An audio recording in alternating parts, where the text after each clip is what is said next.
अनोखी दवाई। काफी समय से दादी की तबीयत खराब थी। घर पर ही 2 नर्स उनकी देखभाल करती थीं। डॉक्टर ने भी अपने हाथ उठा दिए थे और कहा था जो भी सेवा करनी है कर लीजिए। दवाइयाँ अब अपना काम नहीं कर रही हैं। उसने घर में बच्चों को हॉस्टल से बुला लिया था। काम के कारण दोनों मियाँ बीवी काम पर चले जाते। दोनों बच्चे बार बार अपनी दादी को देखने जाते। दादी ने आंखें खोली तो बच्चे दादी से लिपट गए।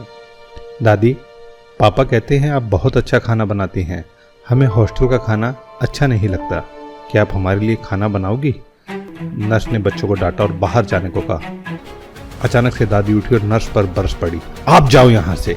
मेरे बच्चों को डांटने का हक किसने दिया है? खबरदार अगर बच्चों को डांटने की कोशिश की। कमाल करती हैं आप। आपके लिए तो हम बच्चों को मना कर रहे हैं।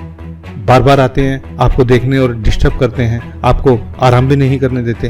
अरे इनको देखकर मेरी आंखों को और दिल को कितना आराम मिलता है तू क्या जाने। ऐसा करो, मुझे नहाना है, मुझे बाथरूम तक ले चलो। नर्स हैरान और अवाक थी। कल तक जो दवाइयाँ काम नहीं कर रही थी और आज ये इतना चेंज। सब समझ के बाहर था जैसे। नहाने के बाद दादी ने नर्स को खाना बनाने में मदद को कहा। नर्स ने पहले तो मना किया, फिर कुछ सोचकर वह मदद करने लगी।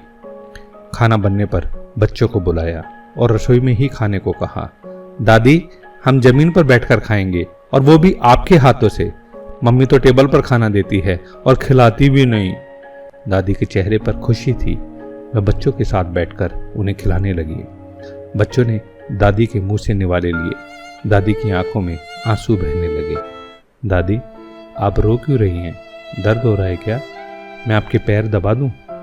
अरे नहीं, ये तो बस तेरे बाप को याद करके आ गए थे आंसू। वो भी ऐसे ही खाता था मेरे हाथों से। पर अब कामयाबी का ऐसा भूत चढ़ा कि खाना खाने का वक्त भी नहीं है उसके पास और ना ही माँ से मिलने का समय। दादी, आप ठीक हो जाओगी। हम दोनों आपके ही हाथ से खाना खाएंगे। और पढ़ने कौन जाएगा? तेरी माँ रहने देगी क्या तुमको? दादी, अब हम कभी नहीं जाएंगे, यहीं रहकर पढ़ेंगे। दादी ने बच्चों को सीने से लगा लिया। नर्स ने इस इलाज को कभी पढ़ा ही नहीं था जीवन में। अनोखी दवाई थी यह, अपनों का साथ हिल मिलकर रहने की। दादी ने नर्स से कहा, आज के डॉक्टर और नर्स क्या जाने कि भारत के लोग 100 साल तक निरोगी कैसे रहते थे।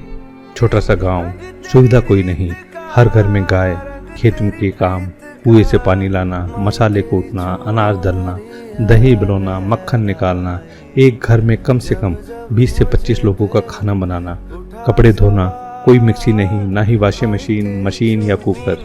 फिर भी जीवन में कोई रोग नहीं, मरते दिन तक चश्मे नहीं और दांत भी सलामत।